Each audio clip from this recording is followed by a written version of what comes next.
welcome to another episode of Piecing It Together, the podcast where we take a look at a new movie and try to figure out what movies inspired it. And today on the show, we are getting around to talking about the big movie of the year. We are talking about Wicked. And we got a lot of puzzle pieces to get into with this one. This is a fun episode. Joining me to talk about Wicked, we've got Jamila Brown, first time on the show. And we got a great conversation coming up.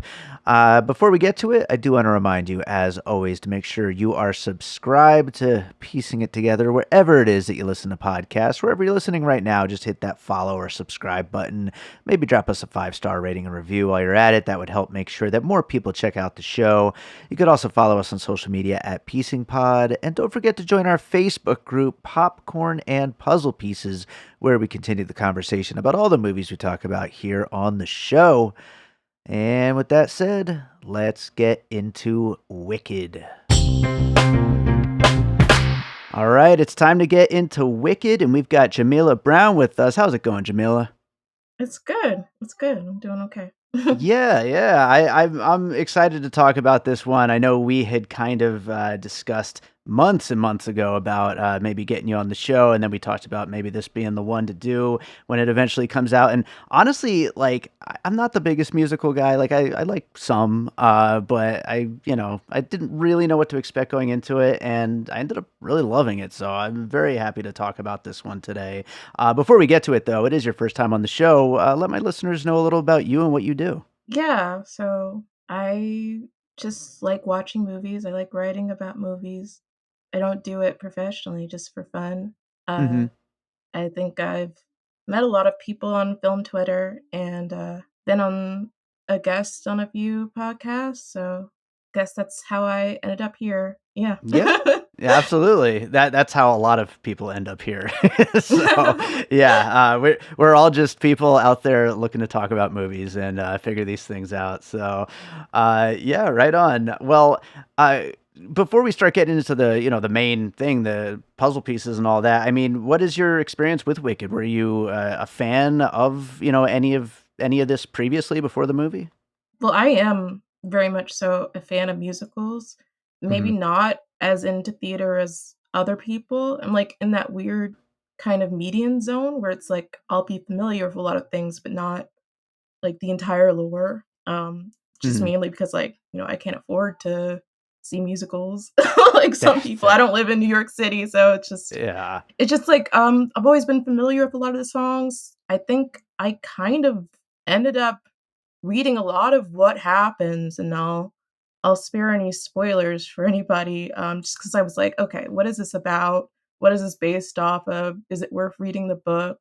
I'm Hmm. honestly, like, was kind of certain that I didn't want to because I heard it was much darker, and now I'm kind of on the opposite end where it feels like this is kind of feels a little too Disney, and Hmm. I'm like, "Maybe I want something a little bit more grounded." I'm kind of hoping that, the rest of the like part 2 will kind of have a little bit more darkness in it. Although I Yeah. do feel watching it now, maybe it's just because of things going on politically, I definitely found a lot of depth to it that I didn't associate it with before, Yeah. and I enjoyed it more than I thought I would, even though, like, I'm a sucker for, like, really good singing and really great musicals, and I'm a sucker when they cast women of color in it too, so Hmm. it definitely got me in the feels in that sense.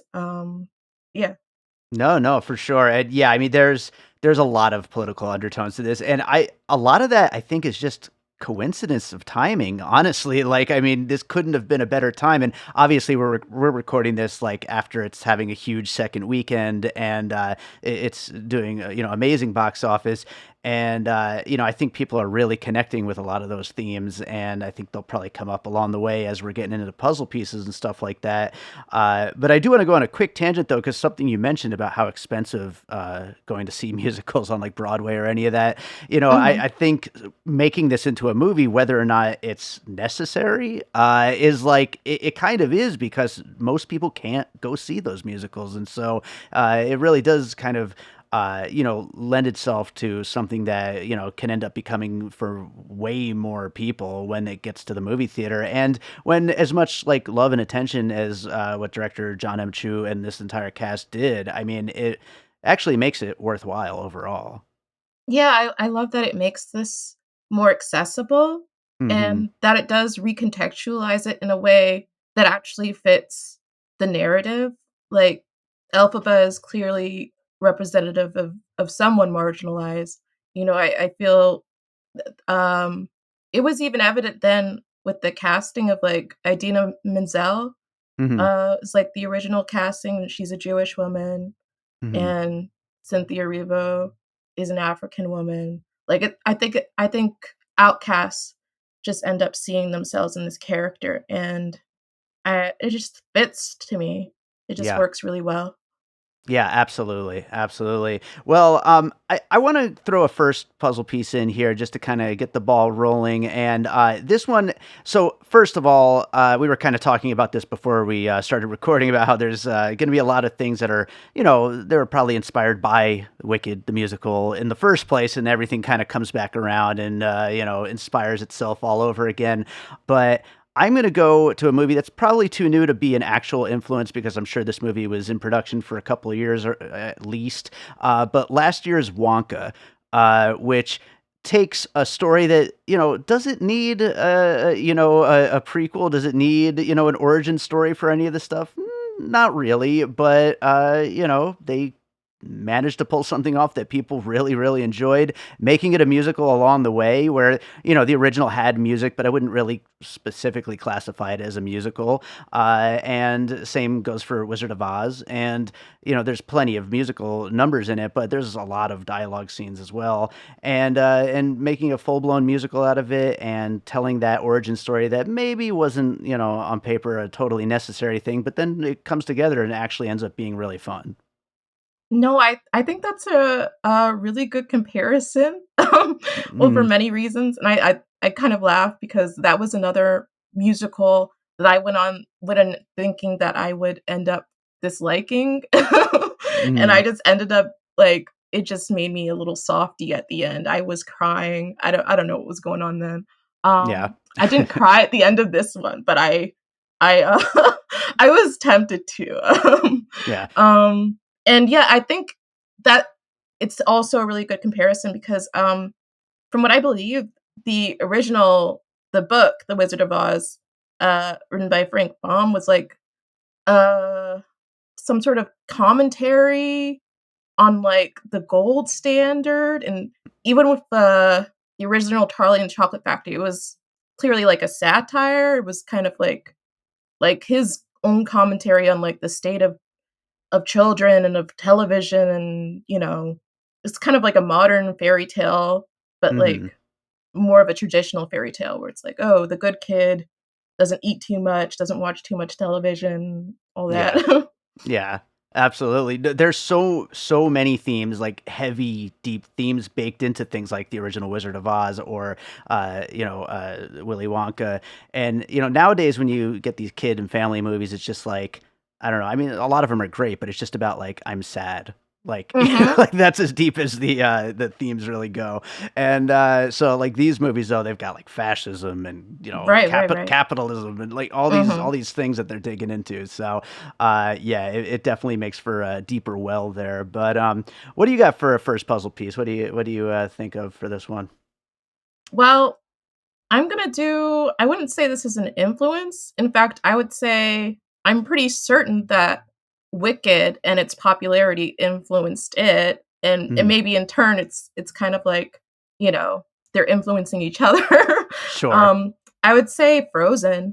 honestly. From what I understand, yeah, they were kind of inspired by it, by its success. They kind of wanted to make their own similar story of kind of sisterly pair, and one being sort of an outcast, one being some sort of sorcerer. And then it was also inspired by Hans Christian Andersen's The Ice Queen. Hmm. Um, and so, yeah, I just think they both are very unique in that it's really about their bond. I will say with the Fiero character, that kind of complicates things, Yeah. honestly. But still, I think it's mostly known for their two leads. Um, Sure, sure. And and big, Magic. strong, yeah, Yeah. magic and big, strong, powerful musical numbers and all that kind of stuff. And yeah, it was Mhm. actually one that I was thinking about as well. And I think even the names Elsa and Anna, like, Elsa and just Elphaba. Yeah. yeah, it just they kind of Dina go together. Mazel. Yeah. Hmm. Yeah, they all just kind of go together, and yeah, I think you're absolutely right, and definitely those strong themes of female friendship and the kind of you know getting on each other's nerves, but they're the friendship kind of shines through in the end, and yeah, there's a lot there to go off of. Um, I'm going to go with I think a pretty obvious one here, and for very obvious reasons. But the Harry Potter movies.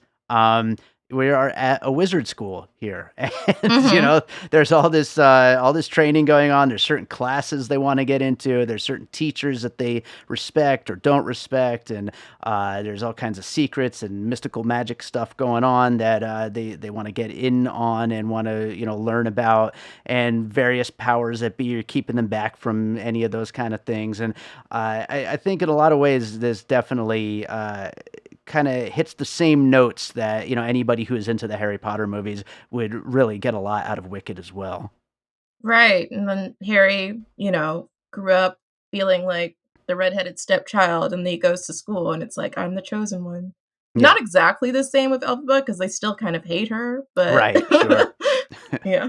Yeah, it takes a while and it takes some songs to get people to like her, but eventually. But Mhm. but yeah. What do you got for your next one? Okay. My next one, I'm gonna do. I have quite a few. But the next one I'll do, I guess you said we could also include shows. So Sure, I thought a sure. pretty obvious one would be the show. I don't know if you're familiar with it, Once Upon a Time. Oh yeah, yeah. I watched like the first few seasons, but I never ended up finishing it. That's probably for the best. Yeah, from what I've It's heard, probably for yeah. the best. I was Yeah. I remember watching it in my creative writing class, and we just ended up doing that instead of writing. Yeah, nice. And no, I liked it. It was a lot of fun. It was definitely on the light side. So I think it's a good comparison to this, but mainly just because it's like a reimagining of fairy tale characters, and including the more villainous ones. Mhm. So basically explaining why they are this way, kind of has this slogan of evil isn't born, it's made. Yeah. So I think it kind of pairs really well with this. And eventually there is a Wicked Witch character on the Mhm. show. Sure. um, and she kind of, uh, I guess they kind of explain why she is the way she is, and she kind of redeems herself in the end. Um, Yeah, I kind of I think I might have seen that, but that part of the show, but yeah, I'm just gonna kind of combine right there with your Once Upon a Time and go with Maleficent, the Angelina Jolie version of the character in those two movies that they made with her. And yeah, I mean, just like kind of telling this origin story and kind of making the villain the hero in a way, and I was trying to think like at first I was thinking like, am I gonna bring like Joker up or something like that? But she's not really in that kind of a line of villainy. Like she's just, clearly just misunderstood and doesn't do anything specifically evil in the movie. And we'll see what happens in part two. I have no idea. Even though I should mention I saw Wicked in 2012 and I don't remember a thing about it. really? Yeah, so my brain is just a mess. Too many movies, but yeah. So I think between Once Upon a Time and Maleficent, you get that though. You get the villain origin stories and like why are they the way they are, and there's just these big, huge performances because it's how you got to play a villain. hmm Yeah, yeah, I would agree with that. I think I had that on my list as well. Oh yeah, right on, right on. Well, let's go to another one. What do you got next? Um, I would say this might be a stretch, but I just kind of wanted to bring it up because, from what I know, I believe the woman who wrote the book. Winnie Holzman. She created My So-Called Life, which Hmm. is it's a coming of age high school drama starring Claire Danes and um what's his face? What's the Oh, guy's name? Jared Jared Leto. Leto. Yeah, yeah. Yeah. When they were younger. And yeah, and it's about this girl who's like very emotional and she's going through like teenage angst and like conflict centers around boy drama and all this stuff. And Yeah. um yeah, and obviously they're not in high school. I was kind of confused at first because I had seen some people say it was high school, but then other people said it was college. And Hmm. obviously the actors are definitely way older than both. So we're just gonna go college, I guess. Sure. But it's kind of similar, like kind of drama, like boy drama and trying to fit in, trying to find where you belong. Yeah. Yeah. Yeah, all the stuff. No, it's seriously, it's all the stuff that goes along with those kinds of movies and shows. It's like, that coming of age thing when it's set in a school. You got to have the issues with the boys, like you said. You got to have the issues with the other classmates, with the teachers, with the classes themselves. They all just kind of come into play, and pretty much all of that is, I think, there in Wicked. So I mean, I that's a actually think great I one. read that's why she was hired. Oh, really? Yeah. Interesting. Okay, yeah, I didn't realize that, but that is a good connection there to bring it in. So, I'll actually jump to my high school movie on my list that I was going to bring up, and that's Mean Girls. As Okay. far as far as all No, the that's good. Yeah. yeah, I mean, there's so much cattiness between all the students, the whole mean girl, popular girl, taking the new girl under her wing and, wanting to kind of make her over and everything. And there's a lot of like very silly, funny stuff going on with, especially once the two of them start slowly becoming friends and then we get into popular and all that kind of stuff. And a lot of that feels a lot out of, that kind of a comedy. And speaking of musicals, I haven't seen the Mean Girls musical that came out this year. Have you seen that? I haven't, mainly because yeah, from the clips I would see of the Broadway show, I just didn't like any of the songs, Hmm. which really disappointed me because I really like Mean Girls, Sure. but the Yeah. songs were just like crap to me, and I Just might get hate for forgettable. that. But yes, Yeah. they were like very obvious. It was just like, I'm a mean girl. Like, okay, I don't need this. I have Yeah. Heathers. I have Heathers the musical, so I don't need this. Sure. Sure. Absolutely. And I'd Yeah. just been hearing not the greatest things about the movie. So yeah. Yeah. All right. Well, let's go to another piece. What do you got next? Um, I will go to Shrek. Why not Shrek? Yeah. Because Absolutely. it's like he's a villain. He's portrayed as a villainous sort of character, but he's green, but he really he really just desires love. He really desires for people to not fear him. You know, he desires to be treated with the same respect as everyone else, which is what Elphaba desires as well. Absolutely, and like you said, they're green, and also like just to bring it back to your Once Upon a Time piece. I mean, both that show and Shrek as a series, taking all of these fantasy characters and fairy tales and all that, and flipping them upside down, and putting new kind of points of view on them. So I think that they all kind of fit really well in with what they did with Wicked to the Wizard of Oz. So Hmm. yeah, I think that that's a great one to include here. I've never been a big fan of the Shrek movies, but I know everybody loves them, so I'm alone on that one. But I am gonna go. So I'm gonna go to Thor Ragnarok for my next one. Okay. This might be a little out of left field, but because of Jeff Goldblum, who Okay. he shows up. He's essentially playing an over the top, eccentric, charismatic version of himself, which is who he is in real life, and ultimately can't be trusted in either movie. Hmm. So, it's kind of like if you need someone to be that just like lovable, but at the same time, you just know immediately this guy is no good. Like you go to Jeff Goldblum, he's like kind of perfect for that. And I felt like those two characters, the way he's playing the Wizard of Oz here, and the way that he plays, I don't know what Marvel character that was. I don't care about Yeah. Marvel movies, No, but I think he was yeah, just playing Jeff Goldblum, like, yeah, honestly. whatever he was, yeah. So it's basically the same bit. So Yeah. It's yeah, interesting you said that, and that reminded me. I'm pretty sure he was on that show. He was on that show, Chaos. I Um, haven't seen that. which is like, I guess that's kind of similar as well. It's like it's a retelling of the Orpheus story, Hmm. and I think he plays Zeus. And Okay.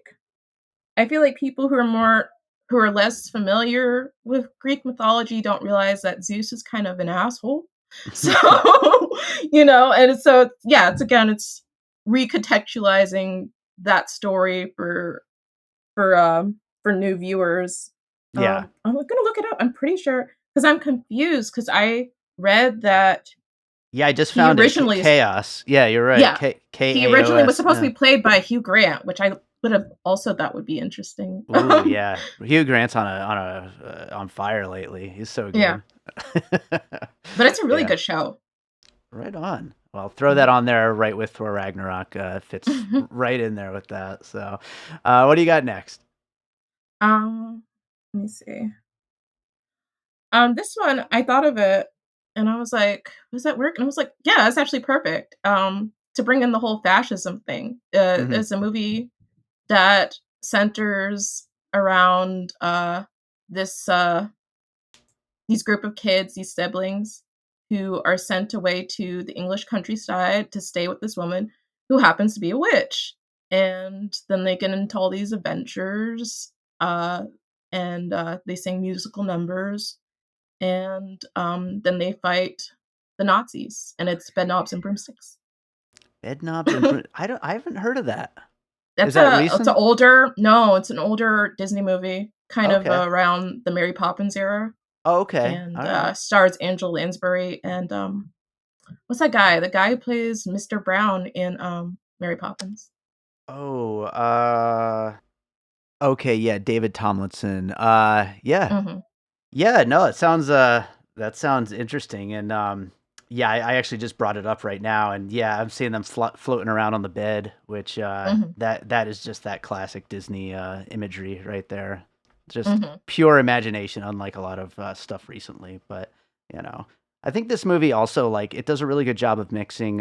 Speaking of that, it does a really good job of mixing the very heavy amounts of CGI with some interesting set work and stuff like that that like kind of keeps things grounded and keeps things like actually feeling like a movie, and Yeah. not like a lot of the like their live action adaptations that they've done over the last, 10 years that just kind of feel like stuff getting thrown at the screen the whole time. Yeah, I didn't realize that so much of this movie was practical, Mhm. which is interesting because it's gotten like I don't know if you've seen like a lot of criticism about uh the color grading and how washed Yeah. out it looks, especially in comparison to The Wizard of Oz. Um, which I understand. I I understand, and I felt that way too, but I just enjoyed it. I just enjoyed listening to the songs, and the performances were just so great. Yeah.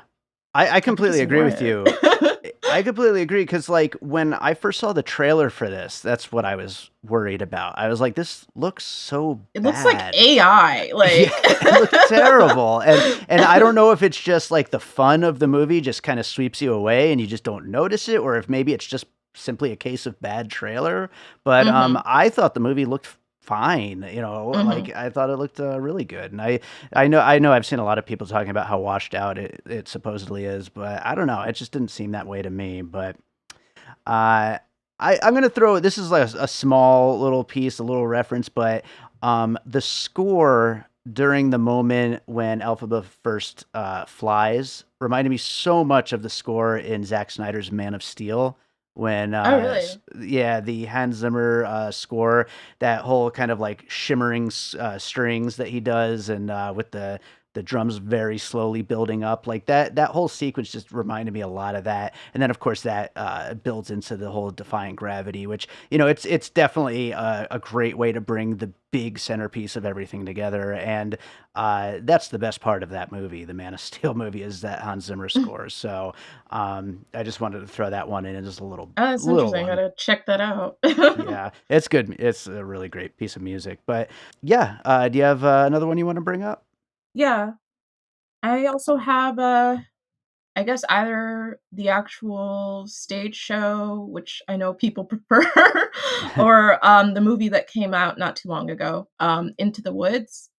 Hmm. It's again like Stephen Sondheim wrote the music for that, and it is a reimagining of a bunch of different well-known fairy tale characters, just kind of showing the complexity of people. It's not really, and I think that's similar thing with Wicked as well. Like, I don't really think we're supposed to take away that Glinda's bad or Elphaba's bad. Just this is what happened. These are their perspectives, Sure. and just to make the viewer know that, you know, not everything is black and white. And I think it's a similar thing with Into the Woods. People die. It's really happy and really sad, really comedic, really Yeah. great music.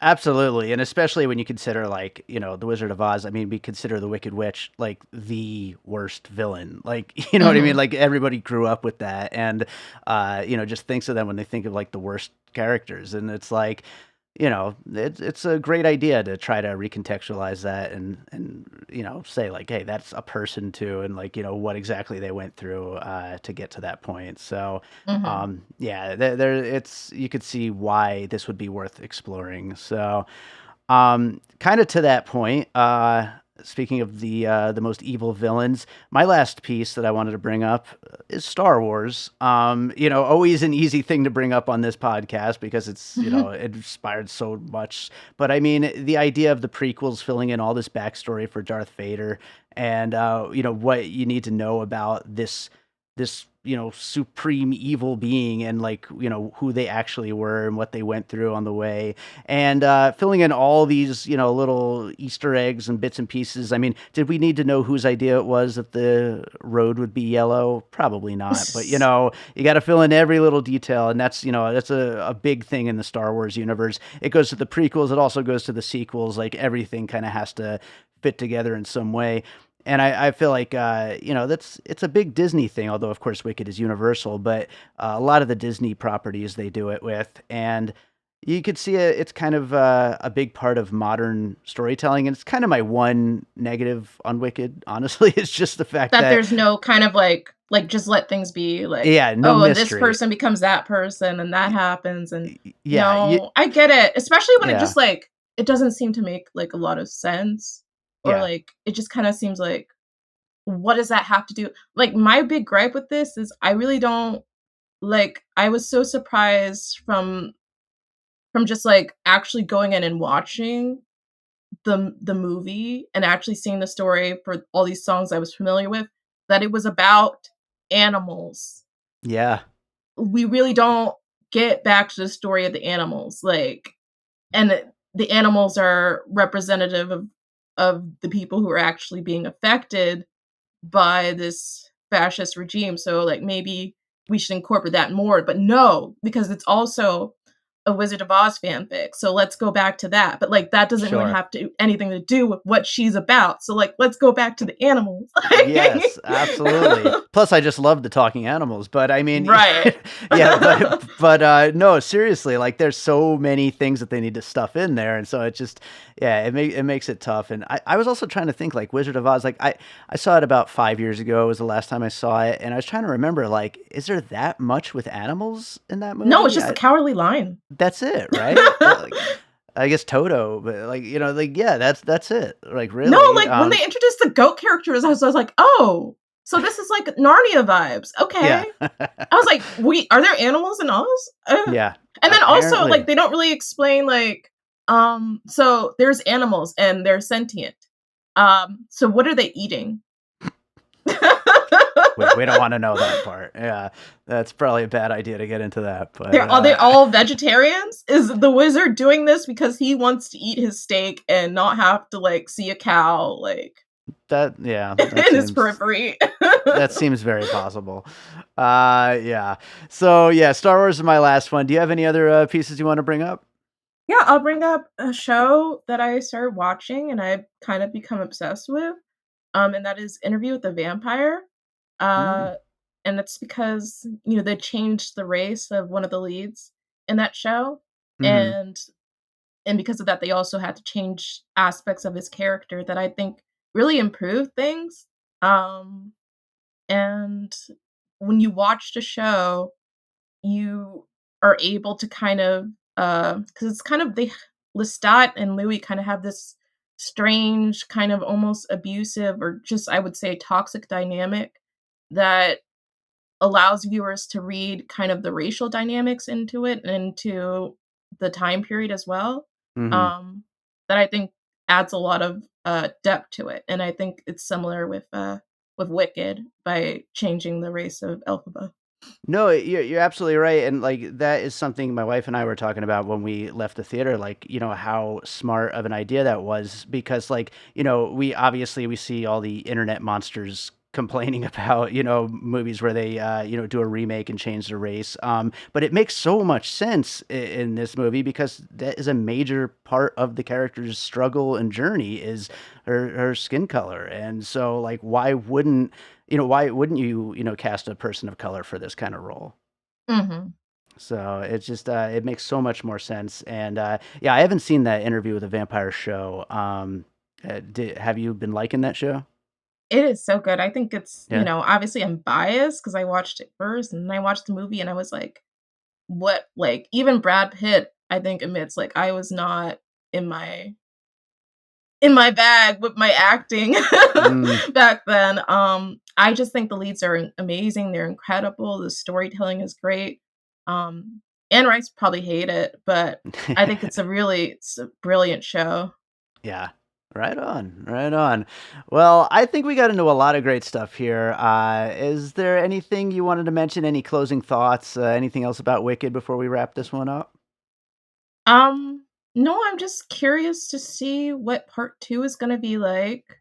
Um, because I really did enjoy this. I definitely didn't expect to see so many, parallels to other things besides The Wizard of Oz, so, Hmm. yeah, it was fun to do this and realize, what all those other things were. Right on, right on. Yeah, I'm also very curious about the part two. I like I said, I went into this not really expecting to like it, and then I really did. And from what I've heard, like most of the best songs are in the first half. So it's like, Yeah. if they don't have Defying Gravity and Popular, to lean on, like it's gonna have to really like nail it to like bring it all home. So I'm hopeful for it though because these two leads are just great, and the whole cast is really good too, but especially the two leads. So, yeah, I think that's a good place to wrap up Wicked. Jamila, is there another movie you watched recently you want to recommend to our listeners? I did see Gladiator too. I thought it was Oh yeah, okay. Yeah. yeah, I I thought did too. Denzel was really good in it, but, it Yeah, definitely didn't compare to the original for me. yeah, no, me neither. But it wasn't a total failure. At least it didn't hurt the original in any way. It's one of those sequels where you could just kind of ignore it. Mhm. Yeah. I saw A Real Pain, which is in theaters right now. It's, directed by Jesse Eisenberg. It's about these 2 cousins, uh, I guess fascism related, who Yeah. go on a Holocaust tour, in Poland, and they also are visiting the home where their grandma lived before, um, she ended up in the concentration camps, and because she just recently passed away, and so they're just bonding again, they're both kind of have, different temperaments, like, one is, like, the outgoing cousin, the other one is the more stoic, more pragmatic one, and it's really touching. Yeah. I'm actually might be watching it later tonight. Really looking forward to it. So Oh, yeah. yeah. So right on. Well, Jamila, I'm glad we were able to finally do this after all this time. Tell people, if you want to plug anything where they can find you, your letterbox or anything. Yeah, sure, I'm on Twitter. It's, at Wildcat and Wow. It's, what Owen Wilson says, his character in The Royal Tenenbaums. Wildcat. And, Wildcat. and then I think my letterboxed is it's on my profile there, but it's Intrepid Commentator, and that's it. Right on. Well, again, thank you so much for doing the show.